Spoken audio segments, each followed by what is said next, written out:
What's up everybody, Doomwake here. Welcome to another modern video on the channel. As always, before we continue, be sure to hit the like and subscribe button. Let me know in the comment section below what you thought of the video. Today, we're going to be playing one of my old favorites a little bit. I mean, not necessarily this color combination, but I've played a lot of Infect and Modern in the past. Mostly back when Gitaxian Probe was legal, when the deck was... Gitaxian Probe was obviously kind of nonsense, but Gitaxian Probe is actually, when it was actually good. And I found this list from the top 32 of the most recent challenge, and I wanted to go ahead and give it a shot, because I'm a big fan of the Infect strategy. It just hasn't really stood the test of time. And I think part of the reason is just the removal spells are getting better, and curves are getting lower. There aren't as many, like, quote-unquote free win matchups like Tron.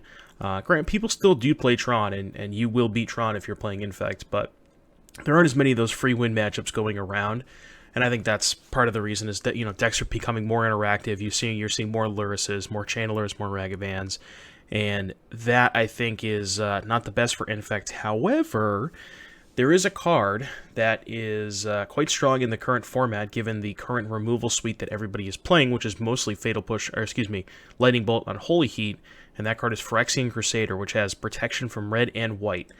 So the idea here is we're playing with Ignoble Hierarch, so we can power this out on turn 2, and a lot of decks just don't... There aren't that many removal spells that people play that actually kill Crusader. The three most common removal spells are Lightning Bolt, Unholy Heat, and Prismatic Ending. None of that touch Crusader. The one card that, kind of makes Crusader a little awkward is Fatal Push, but people aren't playing Fatal Push anymore because of how versatile Unholy Heat and Lightning Bolt are. So those are kind of what the DRC Ragavan decks are loading up on. So, I don't know. I mean, if you play against a bunch of Bolts and Heats, maybe Crusader can get you there. The rest of this deck is pretty straightforward. I mean, there's Ignoble Hierarchs. Again, we're trying to power out Crusader. And then the rest of our creatures are Infect creatures, Glistener Elf, Plague Stinger, Crusader. Those are just... Glistener Elf is the cheapest one, so you gotta play 4 of those. Stinger is sort of the replacement for Bladed Agent in black.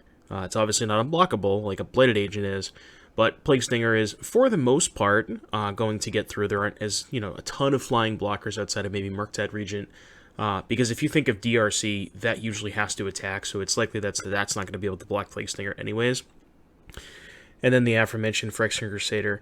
So that's our creature base, and then we get a bunch of pump spells. Mutagenic Growth, free pump spell. Blossoming Defense, +2/+2, protect your creature from a removal spell.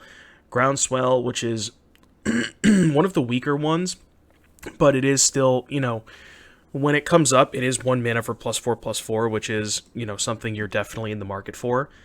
Same with Might of Old Krosa. Again, a little awkward because you have to cast it in your main phase, but 1 mana +4/+4, very powerful. Scale Up is essentially if you're targeting a 1 power creature, it's 1 mana +5. So if you target a 1/1 Plague Stinger, your 1/1 now becomes a 6/4. And the thing to note about Scale Up is even if you cast a pump spell prior to Scale Up, the pump will stay on. So it's base power toughness 6/4. So like let's say you have a 1/1 Plague Stinger. I don't know why you would cast your pump spell first, but let's say for example you cast Might of Old Krosa on the Plague Stinger. It's a 5/5. Now you cast Scale Up. It becomes a 6/4, right? So base 6/4 that also has +4/+4. So it'd be a 10/8. So that's how that works. But another essentially sorcery speed 1 mana +4/+5. Depending on which creature you're targeting, whether it's a 1/1 or a 2/2. Snakeskin Veil, which is another protection spell in the same vein as Blossoming Defense.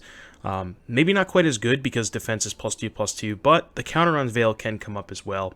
And then Vines of Vastwood, another protection spell. You'll notice there's a lot of our pump spells double as protection spells, which is pretty important against removal.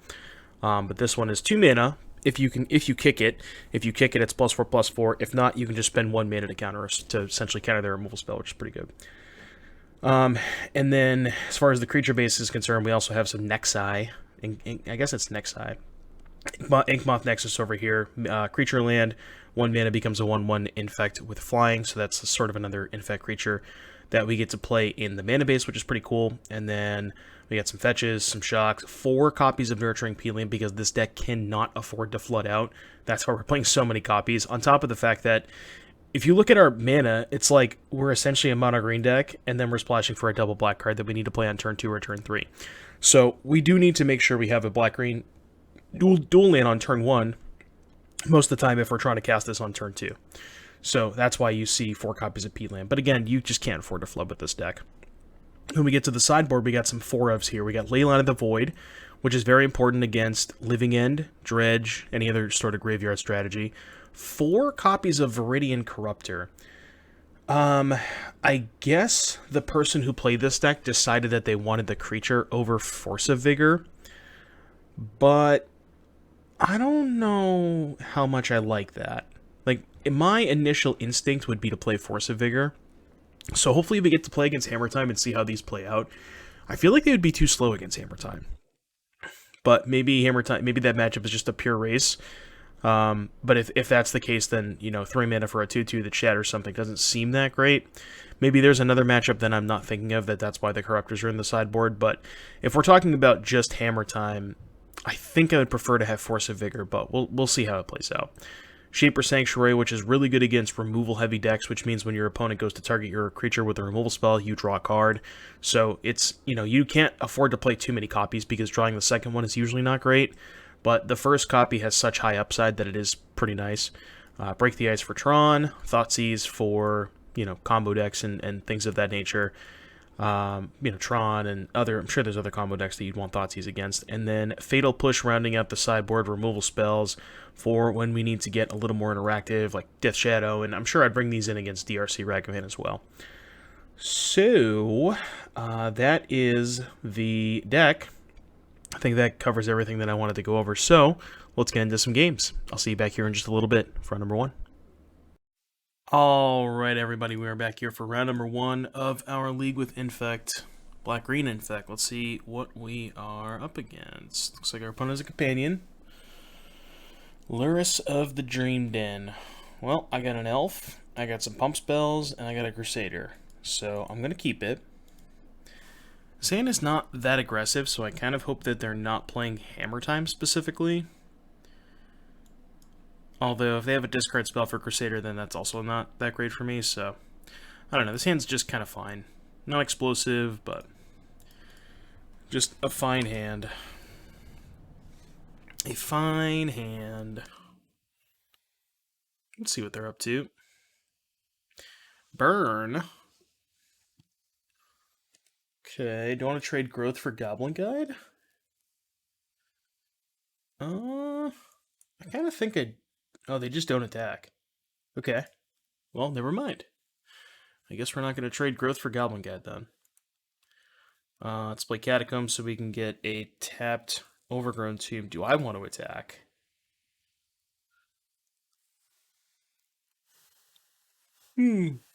Interesting spot. I could attack and then just hardcast the Growth, and then if they go to kill my Elf, I can Vines it. No kick. Yeah, I think attacking is fine. I think I'm down to attack. They are going to block. I will happily trade Mutagenic Growth for Goblin Guide. I think that is a good exchange for me. Because the thing is, I have Crusader, which they likely won't be able to kill anyway, so anytime I get to trade a spell for especially like a creature, I feel like that's got to be a good exchange. Yeah, honestly, I just don't care about this. I'm just going to slam Crusader next turn and go to town. I just don't really care about this. Yeah, my thing's dead, but I'm going to play something they can't kill. At 18 life on turn 3 against Burn, so this card is a problem for them. I will say it is a problem. Problemo. Some of these Burn decks do have main deck Deflecting Palms, so that is at least something we gotta be cognizant of. No, well, guess not. I guess they're just off it. Alright, well, we learned how to beat Burn. Just mold a Crusader. Leyline no, Corruptor no, Thoughtseize. kind of don't mind Thoughtseize. I know it sounds kind of counterintuitive, but the one card that I'm worried about, especially with Crusader, is Deflecting Palm. I think that might be... Shaper Sanctuary is also not too bad. It's kind of awkward on the draw against, like, if they lead on Goblin Guide and you have Sanctuary in one, it's just not really where you want to be. So what if I just cut two of the weaker protection spells and bring in Thoughtseize for Palm? I mean, I'm not in love with Thoughtseize, but I kind of think I need it because these decks usually play Palm for Hammer Time, and that is the one way that they can beat Crusader. Because I think in most of the other situations, if I can get Crusader into play, we should be fine.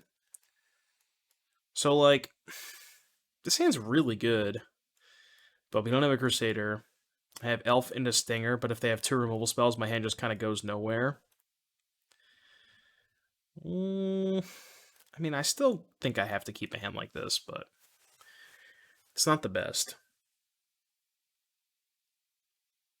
Okay. Take two. Looking for Crusader. Real Catacombs, which is actually not bad because now I can go Forest into Swamp. Okay, so let's get a Forest and play an Elf. Hope they don't have Searing Blaze, because that would be a disaster. No Searing Blaze, please. No Searing Blaze, please. Just play any card but Searing Blaze. And they have Searing Blaze. Okay. Well, this is not good. Revealed Thoughtseize. I don't think I have the luxury of casting that one. I just have to cast my Plague Stinger and hope it's good enough.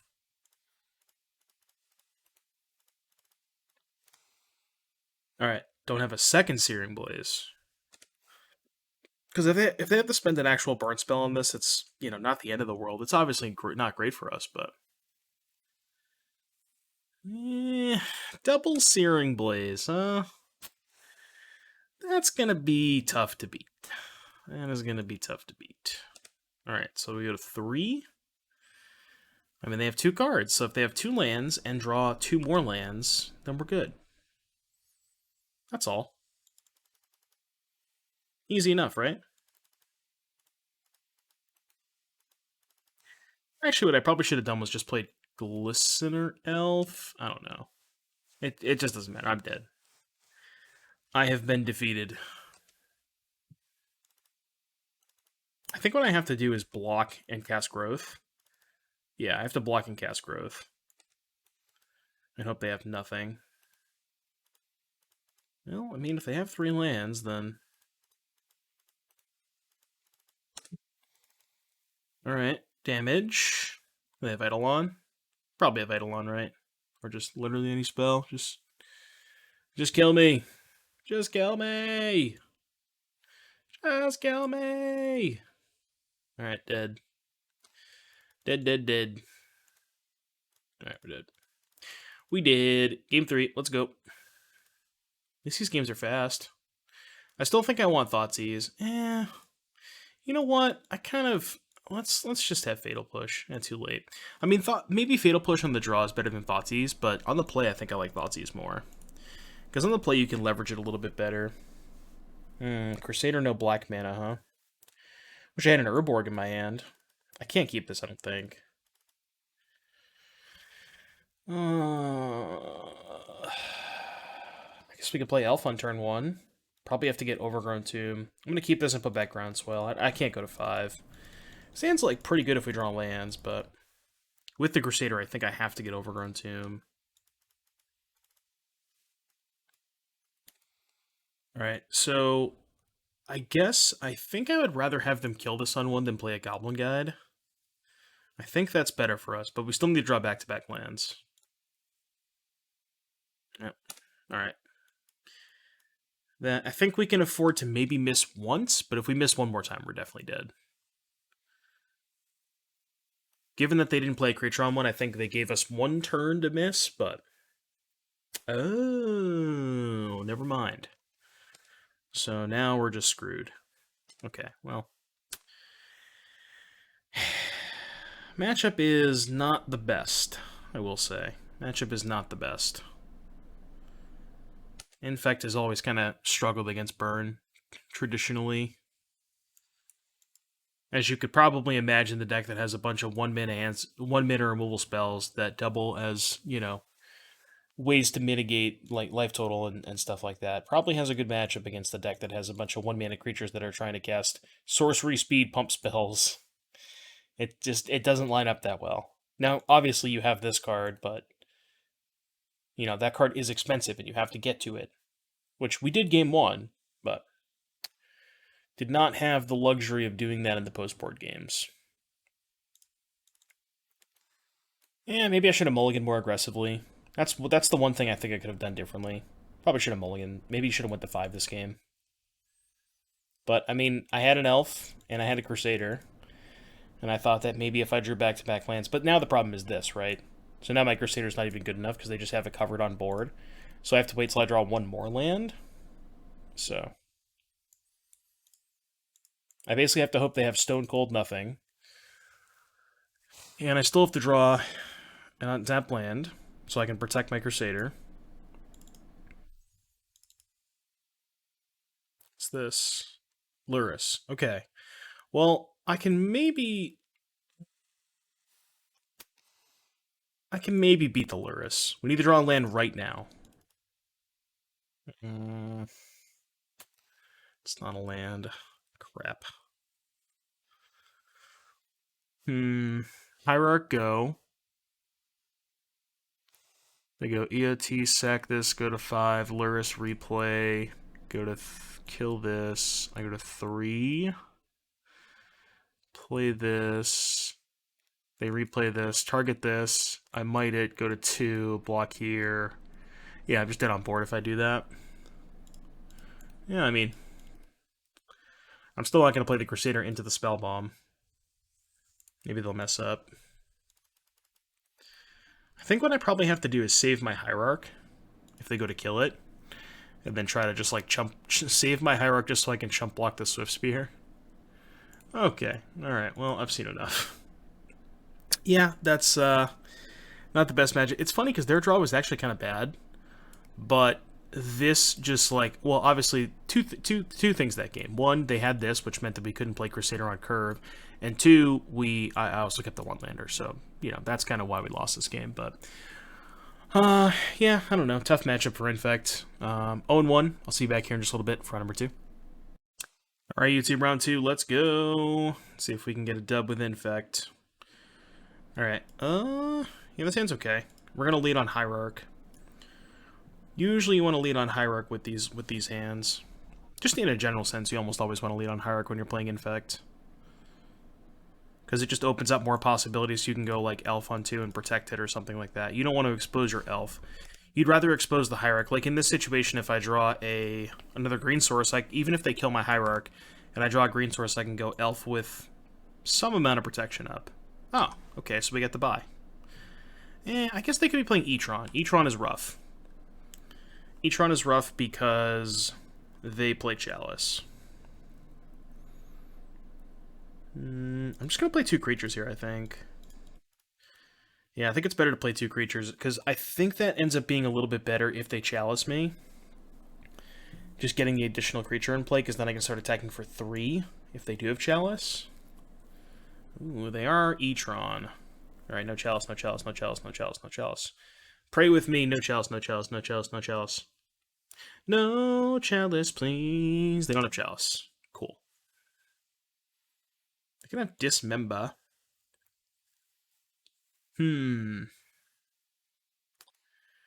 I don't really want to play into something like a Warping Whale or anything like that, so I'm just going to attack for 2 and play a Stinger. If I fire up the Nexus, I don't get to play a 3rd Stinger. So I think it ends up being better if I go 2 here, and then I can go 4-4 for the next 2 turns. So I go 2 here, Stinger with protection up. Next turn 4, turn after 4, and that gets me to 10. And if they tap out for Thought-Knot Seer, they just lose. Because they get to take one of my 3+2s, but then they just die to the rest of them. So, alright, well, we won this game because they didn't have Chalice. I guess we're one short, right? 1, 2, 3, 4, 5, 6, 7. So if we draw a land or a pump spell, they're dead. So just like more than half of our deck. Cool. Let's go Groundswell this. Animate this. Mutagenic this. Gotcha. Attack you for 9 poison. Alright, game 2. Game 2 against Eldrazi-tron. So, cards I'm looking at are Break the Ice, Thoughtseize, and Viridian Corruptor. I think I want push. I think on the draw, Break the Ice might actually not be something I'm interested in. See, it's kind of weird. Like, this deck is traditionally very favored against Tron. So I guess Break the Ice is more for Urza Saga than it is for Tron. Because, like, you're pumped to see your opponent go, you know, Urza's Tower, Chromatic Star. That's just... You just pump the fist at that point. I think I need Corruptor for Chalice, because it's just so hard for my deck to beat it.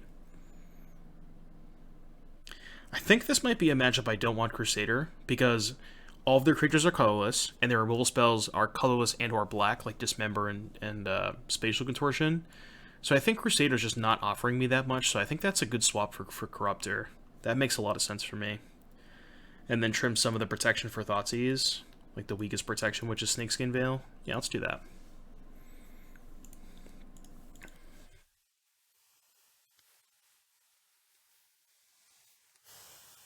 Opponent kept 7. We got a Yavimaya and a Noble. But if this Noble dies, we don't have much else. The nice thing is if they have Spatial... Well, I guess Spatial would do it, right? Yeah, but if they have Warping Whale, which is a card that they've been playing more copies of recently, we can actually save our Hierarch from Warping Whale. So I think this hand is still fine. And the nice thing about this hand is we have an out to Chalice. So if they just go land Chalice, we can slam Corruptor and just not even care about it. Okay, well... They have turn 3 Tron, which makes this a little bit more difficult. So maybe I'm getting Always Dusted.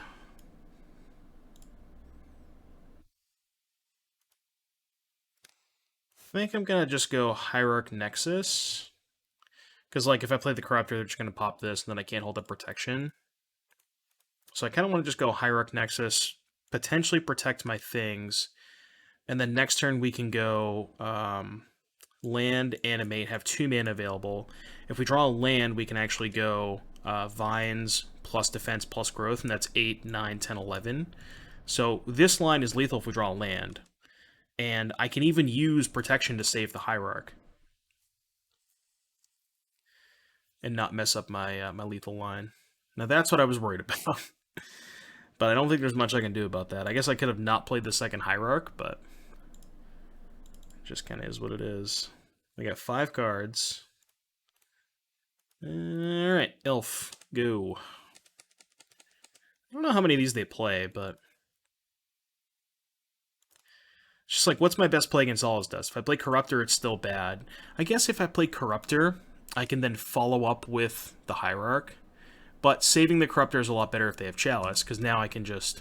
Like, if I draw a land, I can Corruptor the Chalice and still be in this game. We need a land, though. Okay, good. I don't think there's much of a reason to pop the Catacombs yet. Well, I guess I might want... Yeah, no, it's kind of free, right? I want black mana either way. And Swamp is the same thing as essentially a dual land with the Yavimaya. And I don't want them to, like, needle my fetch land and cut me off black mana. Alright, so Corruptor the Chalice. Would love to use this ability. It's not even a May. Alright, they didn't attack last turn. Which kind of leads me to believe they're not going to attack this turn. They have another Chalice? Perhaps. 7.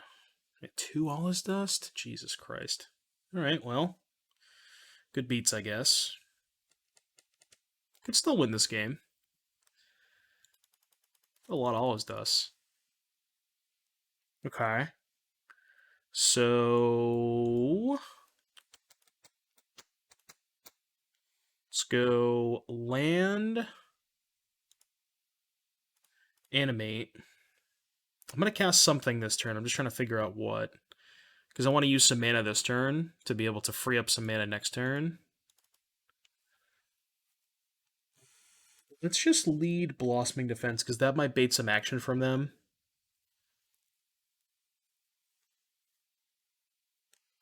Yeah, I like this. I like this. So Dismember gets countered.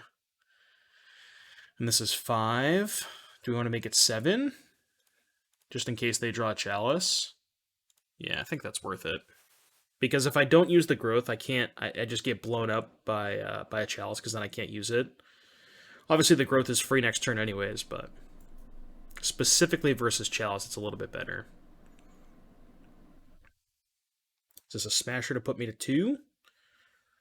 Well, they didn't have another removal spell last turn, and they would have played the Smasher last turn if they had it, so I think we're good to go. I mean, I can't afford to play or anything, I'm just dead, so they have it, they have it. There's not a lot I can do about it.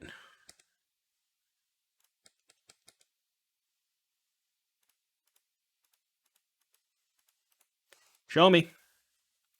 Show me! Doomwake wins the match. They had nothing. Alright, cool. We fought through double Allah's Dust, which we got 2 for 1 both times, and a Chalice, and a Dismember. I'd say that was a pretty good showing. We'll see you back here in just a little bit for round number 3. Alrighty, YouTube, round 3 time. We got the classic 1-land Dryad Arbor, bunch of 1-drops. Can't keep these hands. It's the downside of putting Dryad Arbor in your deck for sure. I don't love this hand, but we're on the draw, so we get 2 shots at a land. Alright, well, you know, I think these are kind of hands you just have to... Oh, they just skipped their first turn? Well, that's cool. And we drew a land, so, dece.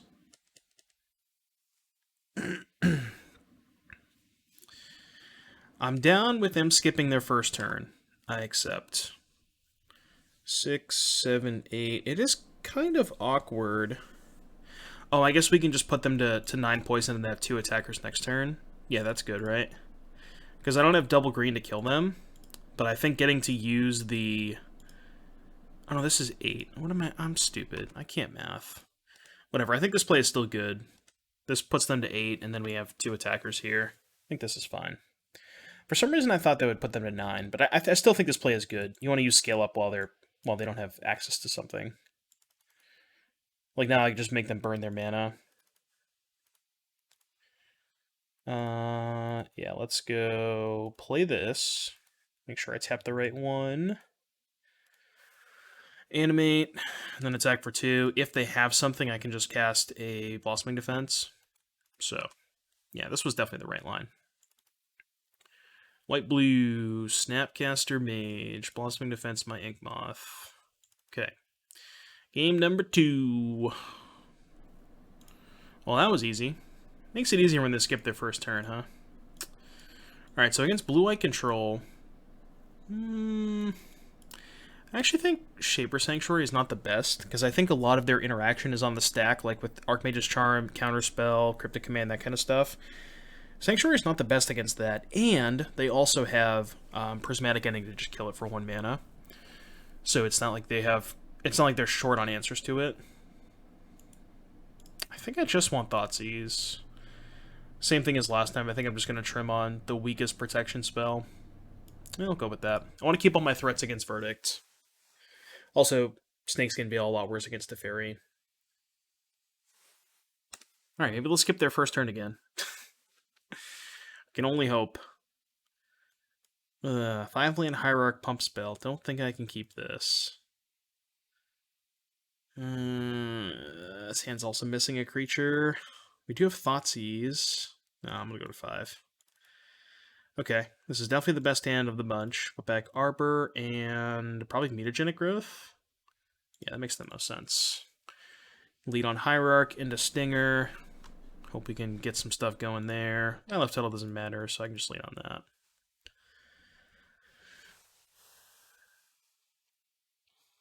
Well, it's going to be harder because they didn't skip their first turn this game, so... Unfortunate. Unfortunate. You know what I probably should do? I probably should be trimming mutagenic growth in these matchups instead of some of the protection spells, because mutagenic growth is just horrible against a deck that has a bunch of like white exile spells. They probably also have solitude, which makes this a lot tougher. So now I play Plague Stinger and get Tefta and get Teferied out of the game. You know, not much I can do about Teferi. Just is what it is. Not much I can do about Teferi. That card is really good against me. Maybe they don't have it. I guess they could also have another ending. That would suck. Yeah, it looks like they do. It's a lot tougher when they don't time walk themselves in the first turn of the game. That was a really good draw. Holy crap. Okay, well, we're back in it. This is verdict or bust, because they can't counter it this turn, and they can't path it, they can't ending it, they can't solitude it, they can't Teferi it. So, verdict or bust. I don't even know how many verdicts they play. It can't be that many. Like 2, 3 maybe? Looks like they have it. Damn it. Well, their answers lined up pretty well. We also mulled the 5, so that doesn't help. Doesn't help when their answers line up perfectly and you mull the 5. It is what it is.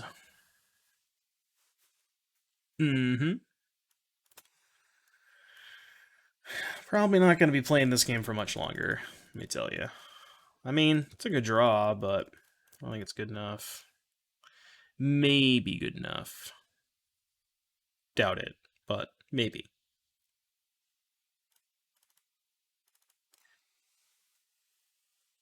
Maybe they have 4 lands in hand. Nope, they're missing a land drop. Okay, they have all spells.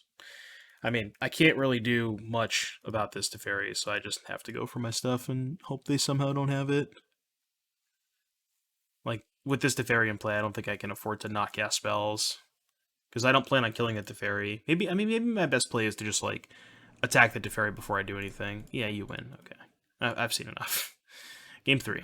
I don't think I want... Oh, we wanted to do the Snakeskin Veils over Mutagenics. Sure, that makes sense. Okay, I'll roll with that.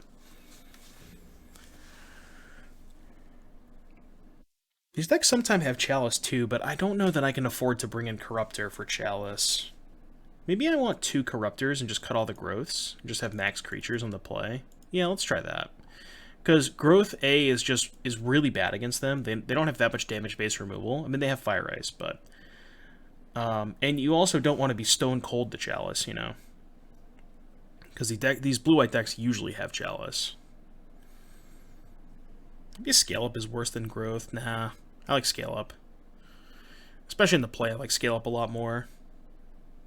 Sometimes you cut Might of Old Krosa. Could do like a split of Might Growth, or maybe cut a Might for a 3rd Corruptor. I don't want to load up on Corruptors, though. I think we'll go with this. I think this is fine. Game number 3, on the play. Let's go.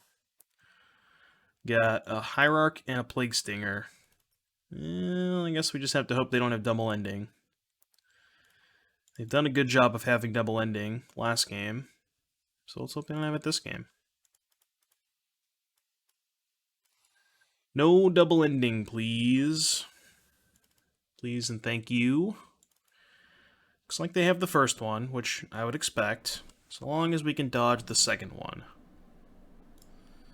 Alright, ending resolves.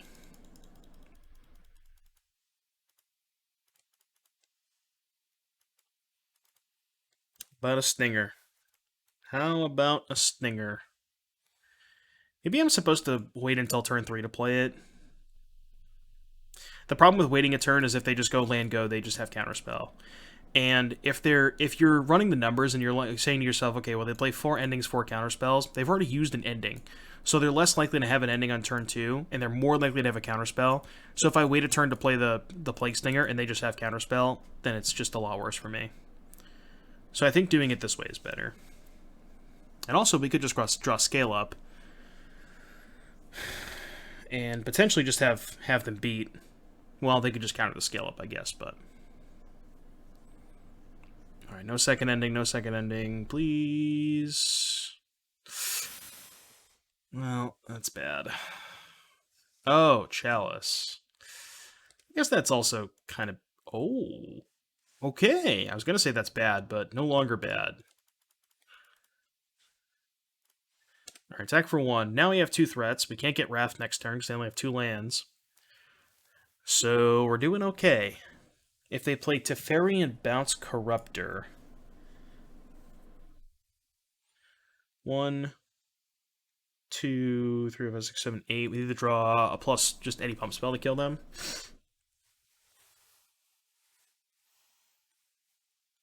What's this? Blue-red. Okay. Dead. Hierarch. So I can sack Peatland, and then might hold up Blossoming Defense.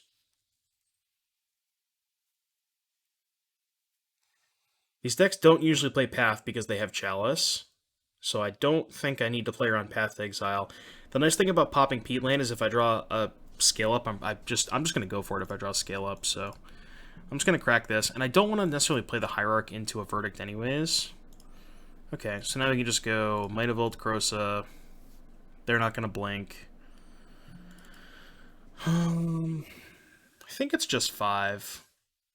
Because then it's 6, 1, 2, 3, 4. Because then we still can represent lethal next turn with Hierarch plus Blossoming Defense.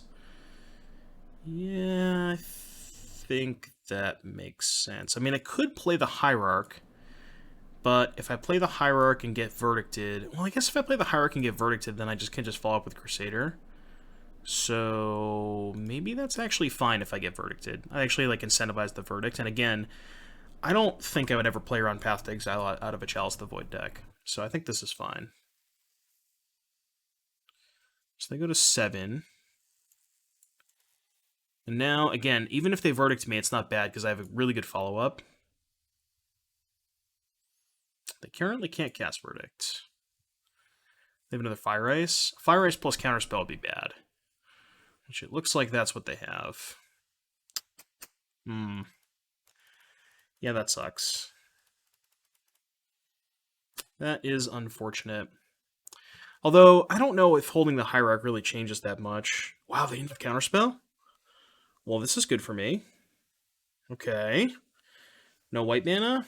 Because they might have had Verdict last turn and just chose to play this instead, which is essentially the same thing as Verdict. Okay, that's a good sign. Throwing a pump spell here would be really nice.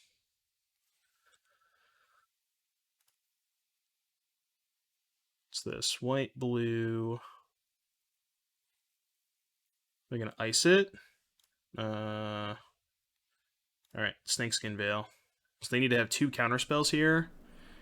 Which I guess they could have Counterspell plus Flusterstorm, but no, they just have that. Alright, cool.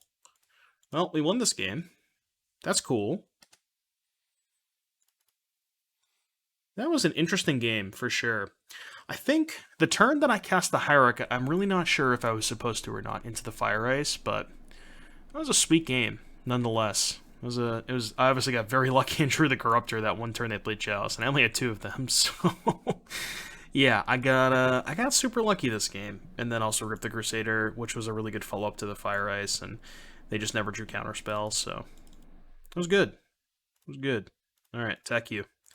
So 2-1. Let's see if we can keep it going. See you back here in just a little bit for round number 4. All right, YouTube, round number 4. What do we have? Opponent's got a Lurrus.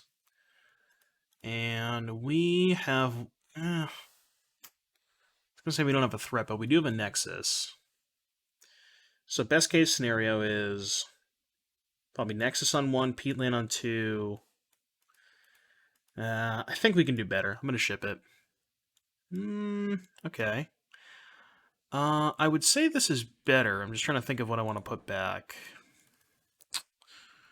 I want to keep both elves, just in case they kill the first one. Definitely keeping both lands. So these 4 are non-starters. So which pump spell do I want to put back?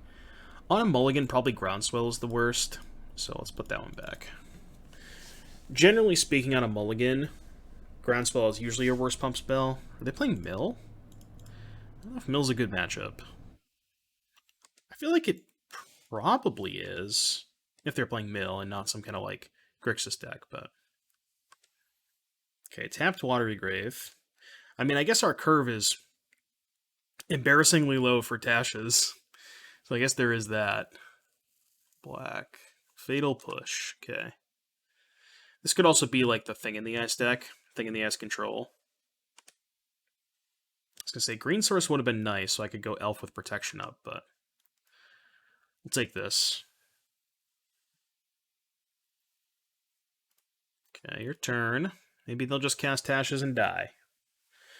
Because I don't think they're going to hit all 52 off of Tashes.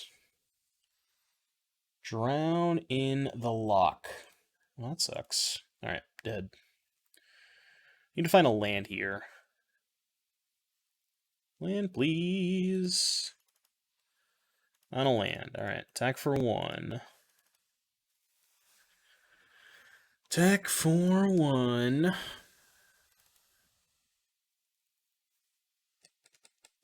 Land would have been lethal, right? 6, 7, 8, 9, 10. Yeah, land would have been lethal. Just go animate, scale up double growth. But alright, just cast Tashes. Please just cast Tashes and then I'll draw land. It's just that easy. Cast Tashes, then I'll draw land. Okay, there's Tashes. They milled 19 cards, which I feel like is below average. Not sure, though. I guess we have so many 1-mana cards that 20 is probably the average. I would guess. Alright, land. Land! Land for the win. Damn it.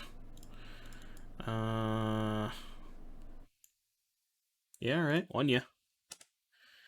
Won ya. I mean, I could make it 5, but I don't really see much of a reason to do that. I guess making it 5 is good if they like mill over a growth and then try to surgical it. But they can't do that because there's 2 growths in exile and 2 in my hand, so they can't mill these growths. So there's actually no reason to do that. They could surgical scale up here, and that would suck. Because then even if we draw land, we only have 7, because it's 2, 4, 6, 7. So would not have lethal if we drew land. We also just kind of have to assume they don't have Fatal Push because we can't really beat it. Pretty sure they have Surgical given how long they're thinking about this. Maybe they're trying to Surgical a land? How many lands do we have left in our deck, by the way? 1, 2, 3, 4, 5, 6, 7, 8, 9, 10, 11, 12, 13. They hit scale up. Yeah, it makes sense. So we have 9 lands left in our deck. 1, 2. Yeah, that is sad. That is sad. So now there's no way we can kill them next turn. And we're on 16 cards, so it's not looking great. Also doesn't help that we're still bricking. Alright, 1 yeah. I mean, I guess technically land is lethal now, but I kind of assume we're just going to die.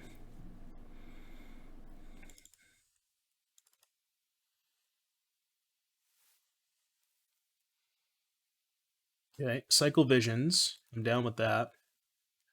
Wait, did they miss a... No, there's a scale up here. Okay, I was going to say, did they miss a scale up? Well, I don't have a choice. Can't play around anything, I don't think.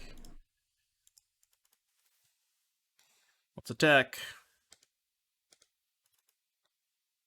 Because it's so likely they have like an archive trap in their hand, given I haven't fetched the entire game, that I just have to go for it. I don't have a choice. If they have a thing, they have a thing. Don't think I can afford to play around anything. I guess they could have a counterspell for the Blossoming Defense, but...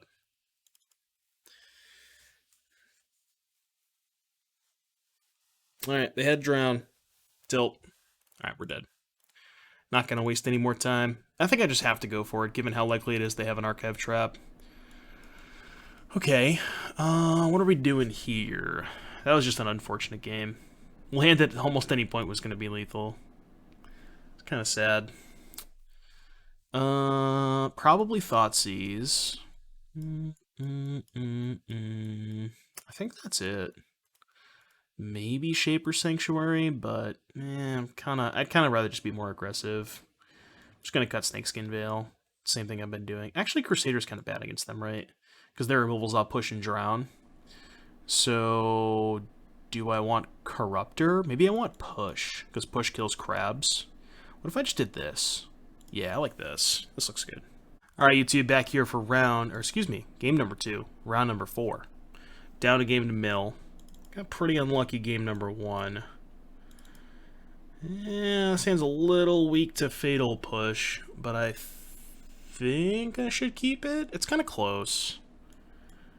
I don't know. This hand's really tough. I mean, this hand is pretty good if they don't have Fatal Push, but...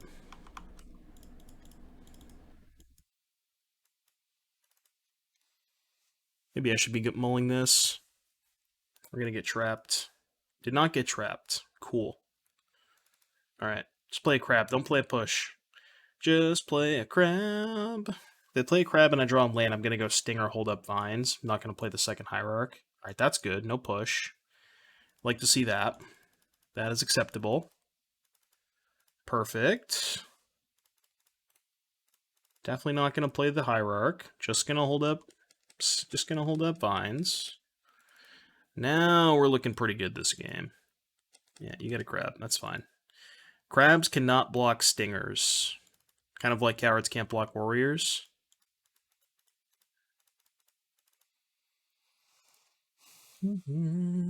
Okay.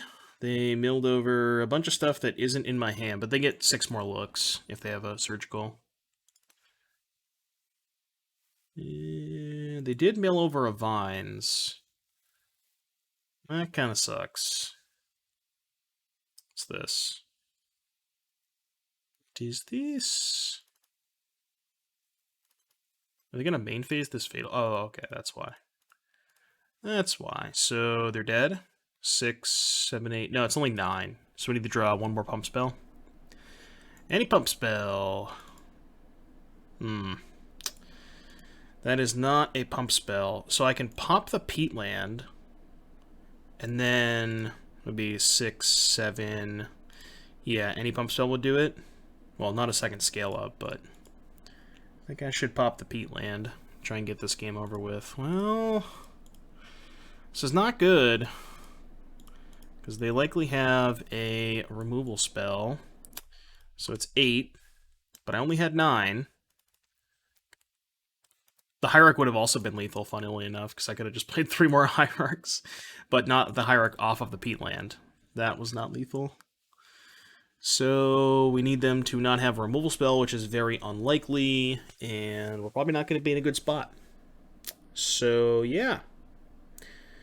Bricked on land game 1, bricked on pump spell game 2, in what I think is supposed to be a pretty good matchup. Just kind of an unfortunate series of draws. Not much you can do there. And I think both of my hands kind of played themselves. I do think I was pressured into going for it when I did game number 1. And then, this game we just kind of bricked off. Any pump spell was lethal. Oh, okay. Well, I just kind of assumed that they had one of their, 10 removal spells, but I guess they also just bricked off. Never mind, we're going to game 3. Alright, submit, let's go. Alright, game 3 against Mill. Opponent mulliganed. And I have a Hierarch, 2 threats, and a scale up. I think this hand's good. I want to say this hand is good. It's like probably 1 too many lands, and I wish that one of these 3 was a Peatland, but I think this hand is good enough. In general, I like fetching early against Mill because it's a smaller window for them to have the Archive Trap. Now, there's a chance that you don't want to fetch at all, but I think I am supposed to at least fetch once here. Maybe this is bad, but lead on Hierarch. Did not get trapped. Okay, now I don't have to fetch at all, but I just wanted to make sure my mana was situated in case they killed the Hierarch. Like, the reason I wanted to fetch is if I play Forest Elf, and let's say they kill my Hierarch, and then I draw a Plague Stinger, I then can't play Nexus Plague Stinger, but I really want to be able to put the Nexus into play if I draw Plague Stinger, because then if they have another removal spell, I can then attack with Nexus on turn 3. But if I do it the other way, and they kill the Hierarch and I draw Plague Stinger, then I can't play the Nexus. And then if they have another removal spell, then I'm not attacking on 3, and it's kind of awkward. Now, nothing mattered because they killed my thing and I didn't draw Nexus, but, you know. Or they killed my thing and I didn't draw Plague Stinger. But that's why I did that. We did draw a Peatland, so, you know, at least we're flooding a little bit, but we have some insurance here. A bit of insurance. Okay. Am I going for scale up? Probably not. I think I'll wait for them to tap out.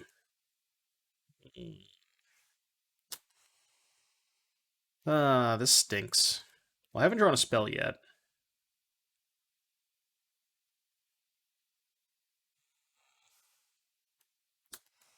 I mean, I highly doubt that they're just going to cast their removal spell into 1 open mana, so I'm just going to attack for 1.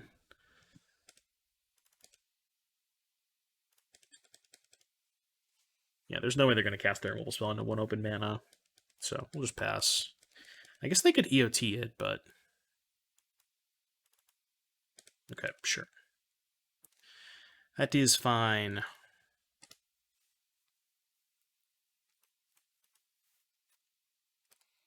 They play the Oboro. Just put Lurrus in your hand. What's the worst that could happen? Oh, okay. Well, they did tap out. So 6, 7 right now. So any pump spell is lethal. There's also no scale up in the graveyard, which is pretty good for us. Pump spell, please. Yeah, that's lethal, right? So activate this. Play Pendelhaven. Pendelhaven here. It's 2, 4, and then scale up is 10. Cool. Got him. Let's go. Attack you for 9. Well, it's 9, but they're at 1, so it's fine. Ooh, all right. Nice little sweat there. Yeah, I don't know. I think that overall, I think that's generally a pretty good matchup. We got pretty unlucky game number 1, missing on land for too many turns, and then game number 2, they also got unlucky and just missed on a removal spell. But yeah, I don't know. Anyways, 3-1. Let's see if we can get the 4-1. See you back here in just a little bit for round number 5. All right, YouTube, here it is once again for all the marbles. Hierarch, Elf, Groundswell, Peatland, Keep. So this is like that 4-lander we had the last game, but this time we actually have a Peatland. So I think this one is fine. We also have the Wombo combo. All of our lands are bayous. Opponent, Lurrus and Mold to 5. You don't usually see that. Okay, that makes more sense. Glistener Elf is not the ideal threat against them. I'm going to lean on Hierarch still. Glistener Elf is not the ideal threat. I would like to find a Crusader or a Stinger, or even a Nexus. Nexus would be fine. What's this? Ingenious Smith. Reveals. Put a Memnite in their hand, which they're probably going to cast. No blocks. Yep, play the Memnite. Cool. Alright, creature that has evasion. Kind of has evasion, not against Memnite, though. Actually, not even against Urza Saga tokens. This one's actually kind of bad in this matchup, huh? That being said, I'm still going to play it, but... let's play the Urborg. Black, black. Alright, your turn. So, if they go land, hold up, Saga, they can make a 3-3? But we can power through the 3-3 just on board with the Crusader and the Hierarch. So they probably just chump block with the Memnite.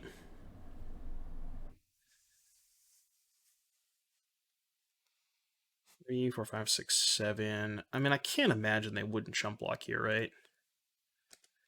Yeah, let's just go to attacks. They're going to chump block with Memnite, almost certainly.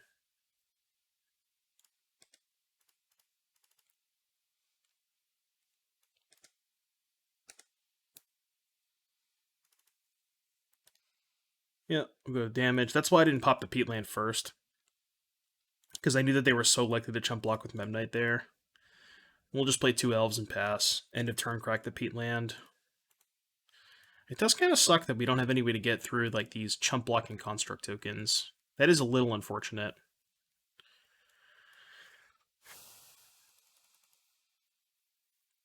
Because these tokens can chump block for a little bit. I guess they also have Nexus too. They have a lot of blockers for Crusader. Even though they're a mono-white deck, they have a lot of blockers for Crusader. It's kind of funny. Alright, so they're going to make another thing. I mean, this is definitely a matchup you want Rancor in, but I think there's a lot of Rancor matchups.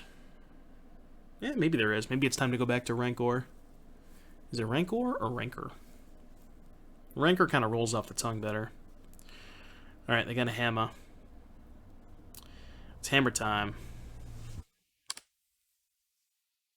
Attack for 8, maybe? No attacks. Wow. Whoops, I accidentally F4'd. I meant to sack the COT. No attacks, huh? Interesting. Are they trying to set up like a double block? No, double block makes no sense. Well, I kind of want to pop the peatland. I really got... I accidentally just F2'd. I should have popped the COT. That was so bad. Alright, let's play this and go to attacks. Like, their blocks are just not good. I mean, I guess they can just block with a construct token and just say, okay.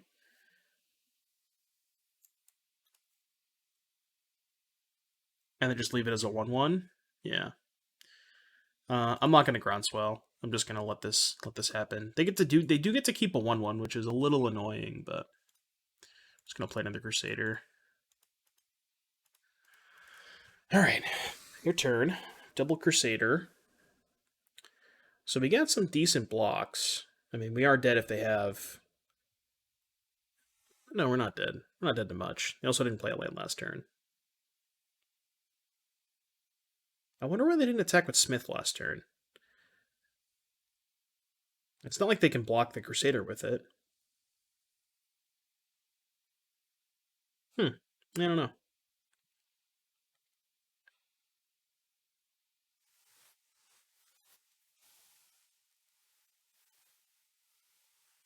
Like, now I can get into a spot where I can maybe attack with 2 Crusaders, and then their blocks are a little awkward, because if they put both constructs in front, I can just groundswell and kill both constructs. Okay, that's bad for me. That's bad. So now they probably... Yeah, they force a chump block. Well, actually, no. I just block with Crusader. This isn't even good. I just get a free block. Okay. Yeah, I don't know what that's all about. Interesting. I feel like they were supposed to move it here, and then at least force a chump block here. But I guess if they attack with a construct, they only have 1 blocker versus 2 Crusaders, so maybe they can't afford to do that. Yeah. But, I mean, I guess this is still kind of awkward for me, huh?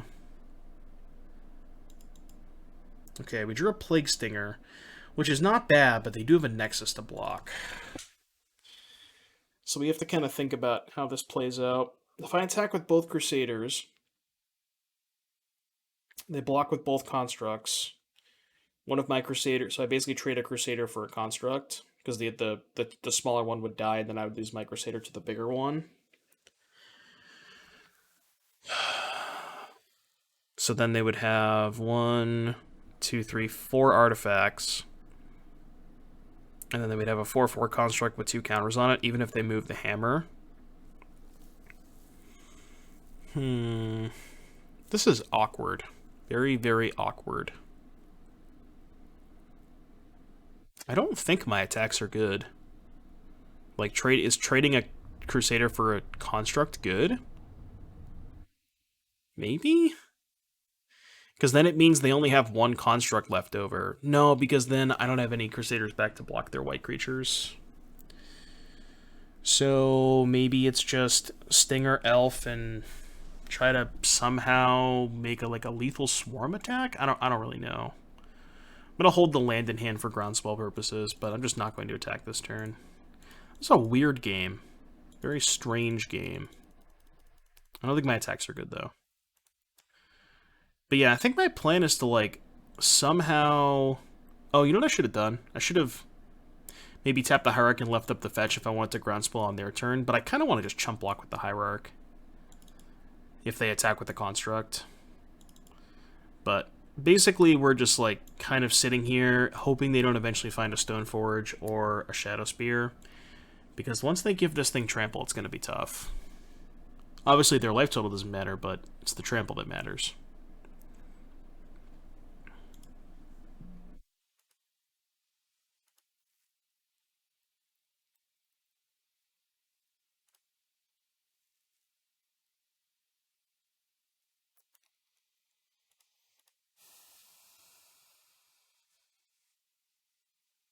Alright, so they fire up the Nexus. Okay. Are they going to let me jump block? Really? That is an interesting play.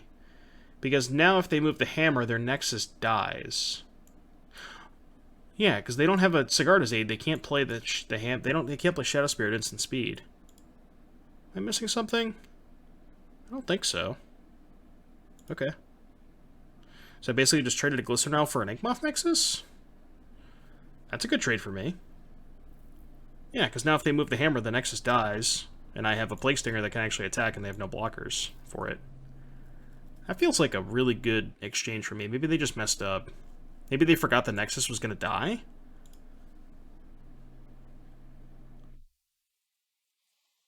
The question is, do I want to cast the Groundswell here? So it's 1, 2, 3, 4, 5, 6. No, I don't think so. I think it's just attack for 2 in the air. I think. Yeah, there's not really much of a reason to cast it this turn, right? No, I don't think so. Especially because we drew another flyer. So even if they can present a flying blocker, we still have 2 flying attackers with the Groundswell next turn, so any pump spell should be lethal. Well, I guess it has to be an instant speed one, but... Alright, there's a Godless Shrine. Let's see what they got. White, white. Stoneforge? Pure Steel Paladin, okay. So, they have a hammer? Because they shocked.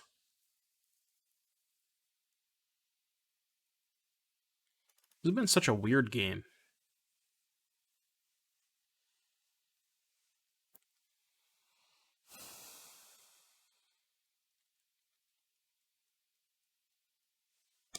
Okay, why did they shock? I think I'll give them a Glistener Elf. I'm not going to take 15. Yeah, you can have a Glistener Elf. That's fine. I will feed a Glistener Elf to the wolves. Sure.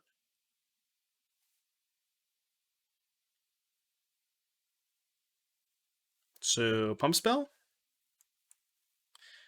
Any pump spells? Any pump spells? 1 mana. Springleaf, draw me out. Okay, it's their last card. We're not going to find out. Pump spell. Pump spell, please. There we go.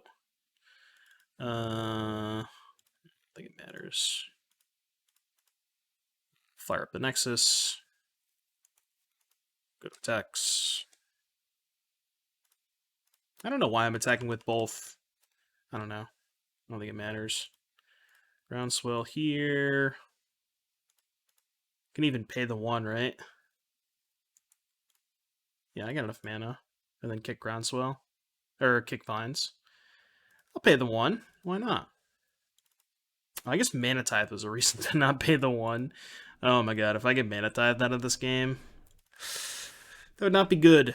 Alright, we didn't get Mana Tithed. That was a reason not to pay the 1, though. Okay, so... got a lot of cards that we could consider. I'm generally not a fan of Thoughtseize against them, so it's like we're looking at these 8 cards. We definitely want to trim on some of the protection because they don't have a ton of removal. So like some of the weaker protection, like Snakeskin Veil, potentially Blossoming Defense. Definitely want to keep Vines. Vines is usually your best protection spell because when it's kicked, it's like worth more damage. So in general, Vines is your best one. So we can trim some of those. Man, see, this is tough. Like, I think Viridian Corruptor is decent, but it's also just kind of slow. You know, like on the draw, 3 mana. Most of the time when they go for hammer, you're already taking 10 damage. So like, is shattering one artifact even that good? I mean, you get to kill the hammer, but I might rather just not have them in my deck. Maybe they're better on the play than on the draw. Maybe it's just something like Veil for push, and then call it a day. It's tough, though. Like, if I were to... Like, I understand that this card is in my sideboard for most of the time decks that have artifacts, but I feel like this specific matchup, it just... I feel like it just doesn't line up the way you want it to. I think it's mostly there for Chalice, but... And it's like, at the same time, what am I cutting? I mean, I guess I could just go down to 0 Blossoming Defense. And maybe that would make sense. We could try that. Because Blossoming Defense does seem kind of eh. Alright, let's try that. Let's go 3 Corruptor, no Blossoming Defense. It's just like, on the draw, can we really afford to draw, a pile of 3-drops? Because I'm not cutting Crusader. Even as awkward as Crusader was that game, I think it is, in general, still probably your best threat. Because it just, like, it's really hard to get into combat with a Crusader. Also, this hand's the nuts. I mean, no pump spell, but we have Hierarch into Corruptor. Like, these are the Corruptor hands that I think are, like, pretty reasonable when you have it on turn 2. But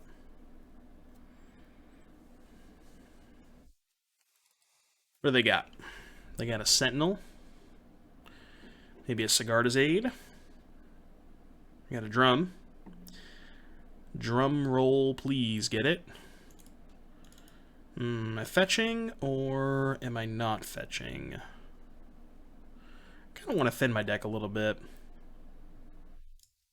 I might end up spewing some damage here that I probably don't have to take, but I like thinning my deck. Because I do want to get a dual land at some point. Because I have 2 other lands in my hand that only produce green. Smith. Smith reveals Memnite. See, now I might just cast Crusader. Well, they might be casting... Okay. Like, the awkward part about playing Corruptor is they have a Smith to block it. Let's see, we draw.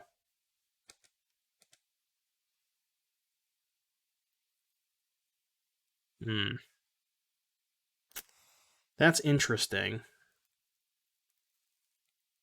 Very, very interesting. And also, it's a question of what am I killing with Corruptor? Sentinel or Drum? I think now that I have the second Corruptor, and they don't know about the second one, I think it's probably fine to play Corruptor, and I kind of want to just keep them off creatures. I think. I think that makes the most sense to me. Not 100% sure, but...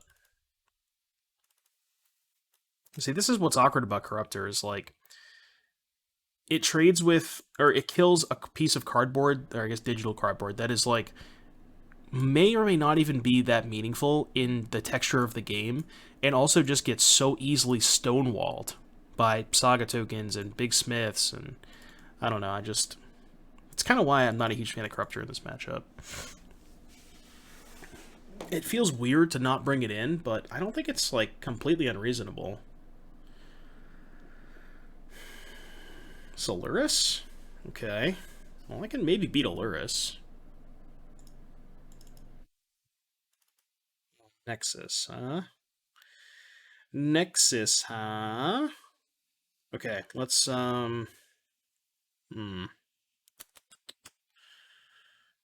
What if... What if I go Corruptor, blow up Memnite, Attack for 3, play Elf, play Nexus. Yeah, I think I like that.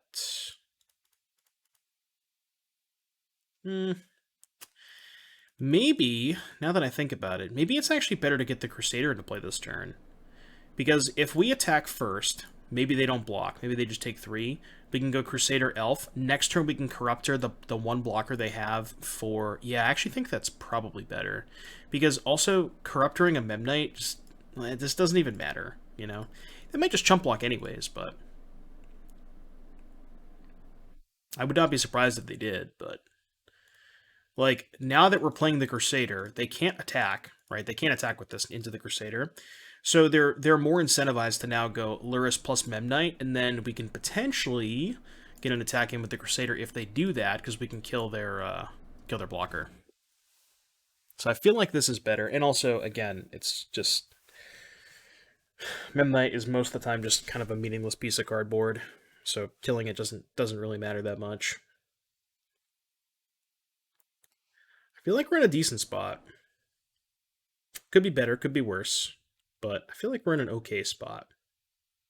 It's tentative. The Ornithopter makes things awkward. I will say that, because they're going to be able to gum up the rest of the stuff besides the Nexus. But the Ornithopter plus Lurrus also gums that up. So... Okay, well, now we have a clear attack with the Crusader. We can't really present lethal, though. So... Because we can Corruptor the Ornithopter. We have 2 mana left over. We're currently attacking for 3.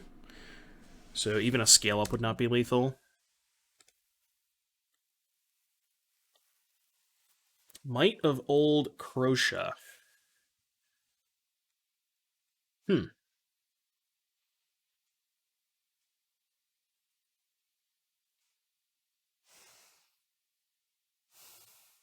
Interesting. Okay. So what if I got in a hit for 7 this turn? Is that good? So I can go Corruptor the Ornithopter, Pendelhaven, Might of Old Crows to the Crusader, hit for 7. The Ornithopter dies, right? They have 2 cards in play that can't block Crusader. If they play Ornithopter from their graveyard, they still only have 1 blocker between the Crusader and the Nexus, and then if I draw a Pump Spell, I can hypothetically have lethal next turn. I think that makes sense. So let's do that. I think that makes sense to me.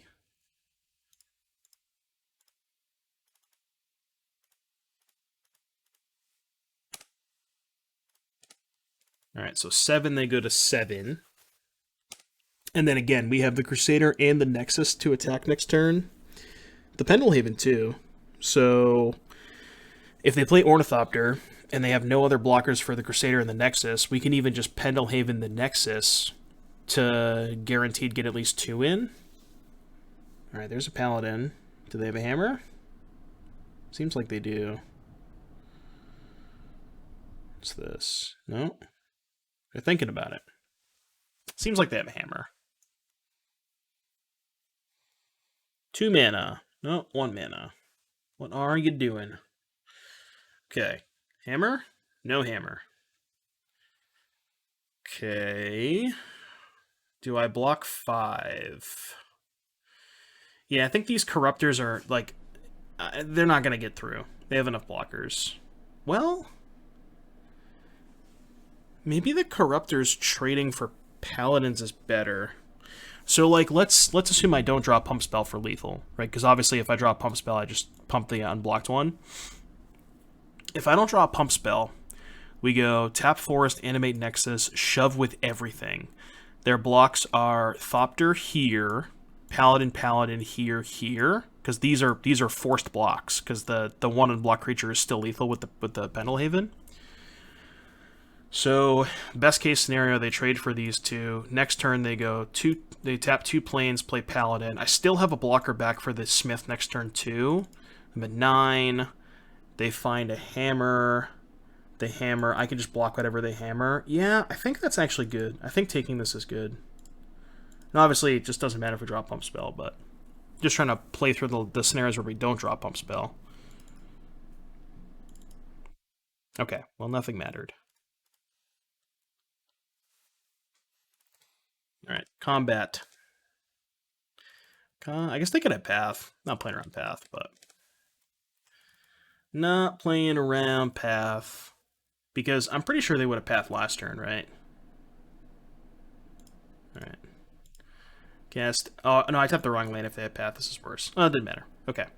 Again, I kind of assumed they didn't have Path at that point, but... Cool. But yeah, what I should have done was tapped this to might this, and then if they... Oh, no, they can't Path because they left the Revoker unblocked. They probably should have... I don't know, whatever. It didn't matter. But yeah, once they leave the Crusader unblocked, then it doesn't matter. But, anyways, I'm saying a lot of words. Let's go back to the deck if I can find it. Where did I put it? Here it is, Black-Green Infect. So, 4-1. Not bad. Not bad with Old Faithful, as they say. Our one loss was to Burn, and that matchup seems really bad, which is understandable.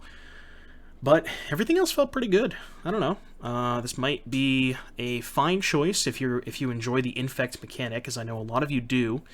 And pretty good place to start. Crusader, again, in a very good spot right now. There's just a lot of the removal spells that don't kill it, and a lot of creatures can't block it. So very good spot to be with Phyrexian Crusader. Everything felt pretty good. Maybe some of the numbers could be trimmed around. Like, I'm not a huge fan of Snakeskin Veil, but and again, I'm not the biggest fan of Corruptor on the sideboard, but I'd have to play a little bit more with and without it. Anyways, if you made it all the way to the end of the video, make sure to like and subscribe, check out the sponsors, and I will see you in the next one.